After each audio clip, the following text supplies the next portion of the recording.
Bhagavad Gita is a book of mankind's collected experience of and answers to life's most basic questions. Who I am, from where do I come, what is my purpose and destiny, and most practically, how do I find happiness? These podcasts originate in the lectures of Neil Bhatt, a disciple of Swami Chinmayananda. They are presented here in 20 to 30-minute segments, each covering 3 of the Gita's 701 verses. Welcome to Gita Wisdom for Daily Living. So we have seen so far in Bhagavad Gita that in chapter 3, Bhagavan told us that we human beings, part of this cosmic cycle, that our bodies are made up of food, and food is only produced if there are collective actions. If we collectively act together in unison with the nature, then only the food will be available for us to sustain ourselves. And therefore collective actions are very important, and collective actions are only possible if individual is acting responsibly. So as an individual, I have a responsibility to act in this world. So that becomes my ordained duty. Every role that I take, it comes with an ordained duty. And that duty I must perform, otherwise Bhagavan said, Mogham Parthasa Jivati. If you're not performing your duties, your life is in vain. You're wasting your life. The goal of life is to evolve, to make progress. For any company, the goal is to grow. If you don't grow, you will die. So the growth is necessary. For human being, evolution is necessary. So we have to evolve. He said, if you don't live your life in the manner which it is required, then you are wasting your life. You are not evolving. So we all have duties to perform, but Bhagavan said only some people who have achieved this state of Atmatrupta, satisfied in themselves, for such a person there is no duty. There is no ordained duty for him. Yahatu atmaratihi eva syat atmatruptascha atmani eva yah santushta tasya karyam na vidyate. Only that person who is reveling in himself, he is satisfied by himself. In other words, he really doesn't have anything to gain from this world. In other words, he has given up his ego as an individual. So Bhagavan said that he is the only person who does not have any ordained duty. Other than that, all of us have ordained duty, therefore you must perform your action in the manner of Karma Yoga. And then Bhagavan also said, one point of time you have to give up actions. Give up the sense of doership that I am acting in knowledge that I am not the doer. So that was chapter 4, Renunciation of action in knowledge. Arjun got confused with these two ideas. He thought these two ideas are different from each other. Therefore he said, you tell me whether performing actions is good or renouncing actions is good. And Bhagavan said, for you, performing actions is clearly better than renouncing action. Because you are renouncing action without knowledge. You have to renounce action in knowledge. In knowledge that I am not the doer. That is for a self-realized person. Person who has reached that state where he realizes that I am no different than the Supreme Self. For such a person, the sense of agency drops automatically.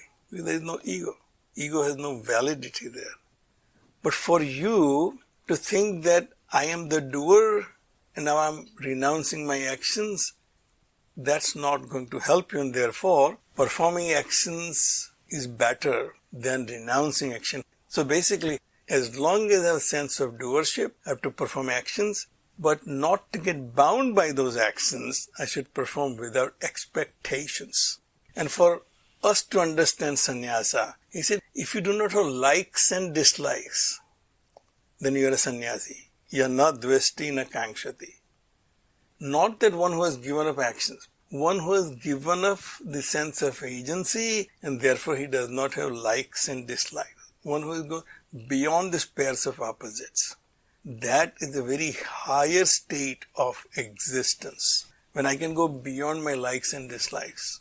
Beyond any identification with my action. So therefore Bhagavan clearly told Arjuna, you should perform your actions, otherwise mogham parthasa jivati. Such a person who is not performing actions is living in vain.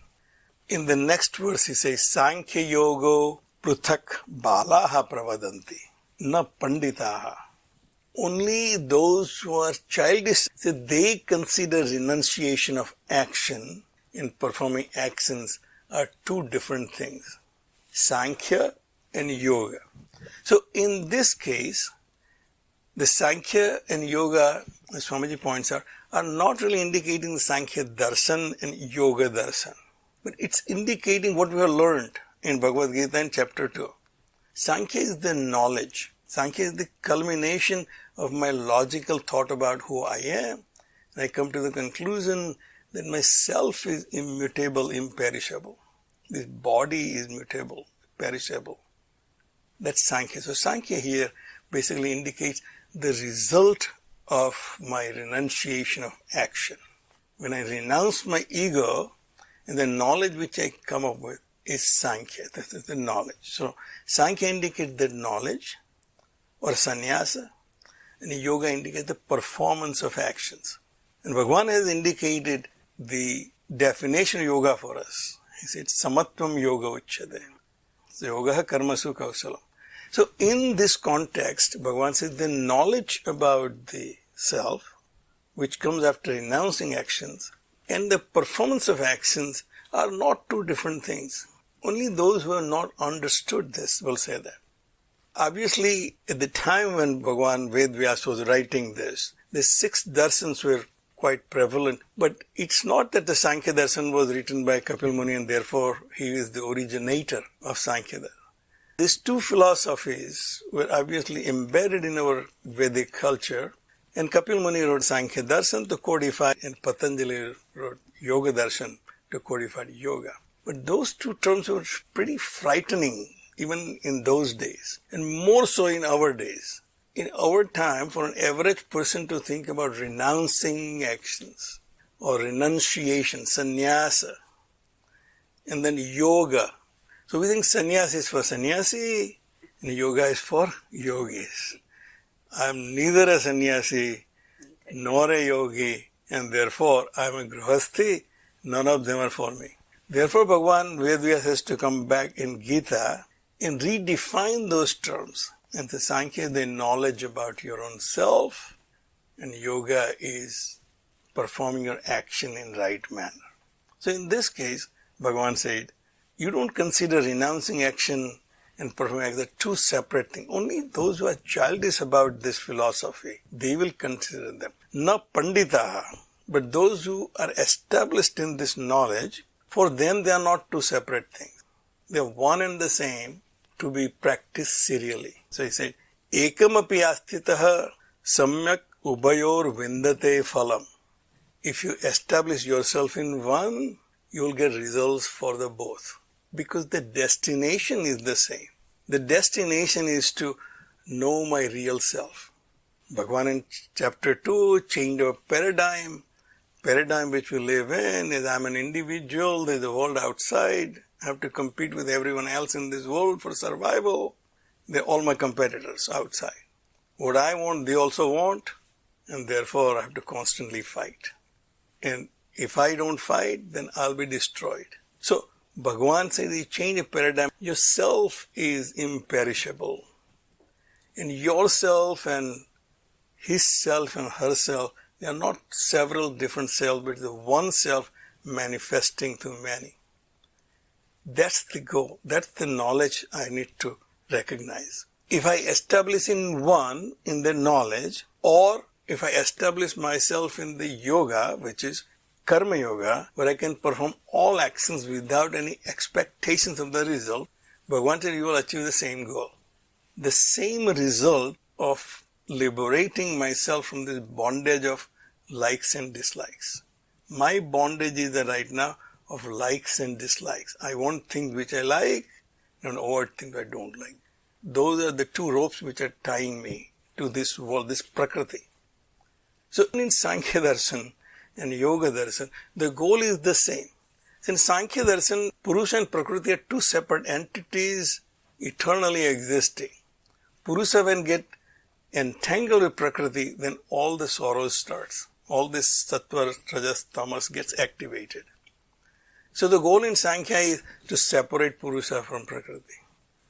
In Yoga, it is to tame the Prakriti in compliance with Purusha. So one is the theory, another is the practice. I heard a very interesting analogy about Sankhya and Yoga. In Sankhya, the Purusha gets entangled with Prakriti. It's like my son who is a good son, but he has a bad company. He is behaving badly. So the goal is to separate my son, who has good behavior, from the bad company. So Purusha, who is always in bliss, he gets entangled with Prakriti and gets into trouble. Well, remove Prakriti. Keep him away from that bad company. But the yoga said, why not tame the bad friend?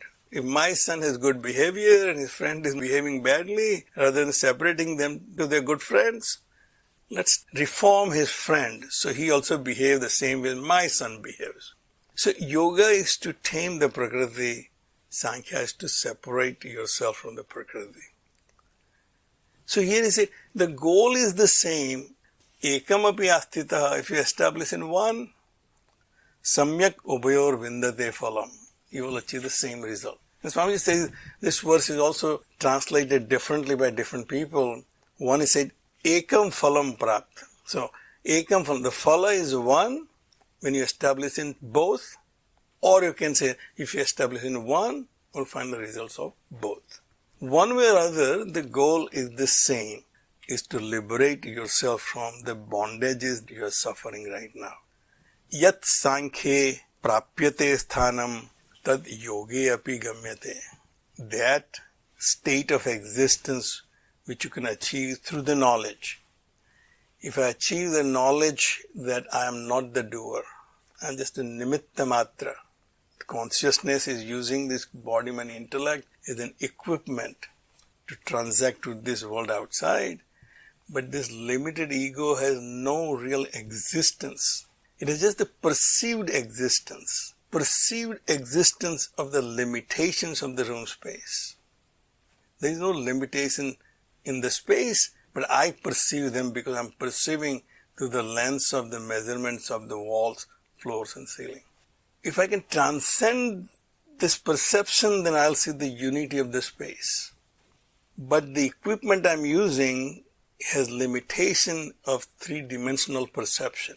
I can only perceive things in 3 dimensions. Even though now string theory says there may be as many as 10 dimensions, our faculties are not equipped to construct a picture in my head which is beyond 3 dimensions. We are trained in thinking in 3 dimensions. So before I draw a plan, I can see that room in my head in 3 dimensions.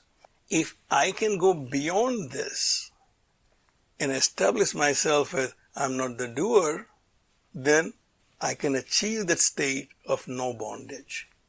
And I can liberate myself. Tad yogi api gamyate. But the same liberation I can achieve through yoga. And the yoga in this case is simply giving up the fruits of actions. If I can give up that expectation, if I can train my mind to not to expect a particular result from my action, then I will be liberated from that anxiety and sorrows about what will I get, what did I get, and why should I be not getting this. So Bhagavan said, Ekam sankham cha yogam cha yah pasyati sa pasyati. One who sees that Sankhya and Yoga, the knowledge about the self and the practice of yoga is reaching towards the same goal. But one has to make oneself worthy of one or the other. Then only you can start this journey. One who sees that, he sees the true knowledge about these 2 practices. Sanyasa tu mahabaho dukham aptum ayogata. You have to decide which path you want to take depending on your own ability, your own capabilities, and your means. Can I afford a journey from Richmond to New York by car or by plane? It all depends on how much time I have and how much money I have. So Bhagavan said, Sanyasastu mahabaho dukham aptum ayogataha. If I come to the conclusion that it looks like the yoga part is difficult, but it's easier, I'll be a sannyasi. Bhagavan said, one who has not established oneself in yoga, for him sannyas is very difficult, very painful. Dukham aptum ayogataha. You have to practice this serially. First establish yourself in yoga. That doesn't mean you have to become a yogi, because it's a pretty frightening word. We all want to start meditation right away. But in Ashtanga Yoga, there are 8 limbs. Yama, which is behavior. Niyama, which is spiritual practices. Then asana, postures. Then comes pranayama, practice of expanding your vital energies through breathing. And then comes pratyahar, which is not feeding the senses. Then comes dharana, chitta ekagrata. Then comes dhyana. Dhyana is the 7th step. We want to go straight to dhyana. And after dhyana, there is a step of samadhi. This is a long journey to get to that point. It's very frightening for somebody like us. We can't really control our behavior. We can't even practice spiritual practices. I can't even practice asana, pranayama. So we have given up all the 6 steps and went straight to dhyana. So therefore Bhagavan simplified it for us and said, for us to perform yoga is just perform actions without any expectation of the fruits. Once you establish yourself in that, then you can think of sannyasa. But if you are not established in that practice of not expecting the fruits of actions, then sannyasa is not easy, pretty painful. Yoga yuktaha munihi brahma na achirena adhigacchati. But one who establishes himself in yoga or herself in yoga, for him to achieve that supreme goal of achieving identification of supreme self, which is Brahman. So this Brahma here indicates that state of samadhi when I achieve oneness with my supreme self. When room space clearly not identifying with walls and floors and ceiling identifies itself with the space outside as part of the universal space, that space is achieved samadhi. Right now I'm defined by my limitations, so I'm called jiva or ego or a room space. When I'm not defined by my limitations, then I'll be called jivan muktaha or universal space. So Bhagavan says, yoga yuktaha munihi, one who has firmly established himself in the practice of not expecting any result for himself or herself. That munihi, the one who is meditating on the Supreme Self to achieve that state of being one with the Supreme Self. That person is meditating, and meditation does not really mean sitting down and meditating, but constantly that one thought in that mind. The ultimate goal is to achieve that oneness. Such a Muni achieves Brahman, achieves that state, na achirena, in no time. There is no guarantee is given here when. But when you achieve it, it will feel like it was achieved instantaneously. It may take years to achieve something. Once you achieve it, it really doesn't matter how long it took. Na achirena adhigacchati. So Krishna says, Arjuna, you and all your friends who are learning Bhagavad Gita, just practice Karma Yoga. Do not expect any fruits of actions. We'll stop right here. If you find this podcast helpful, please support it by donating any amount by going to the episode's website at neilbhatt.podbean.com or at chinmayarichmond.org. Thank you.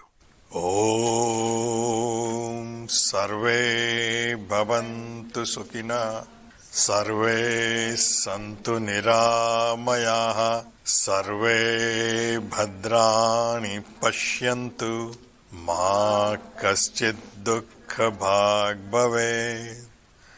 Om Shanti Shanti, Shanti.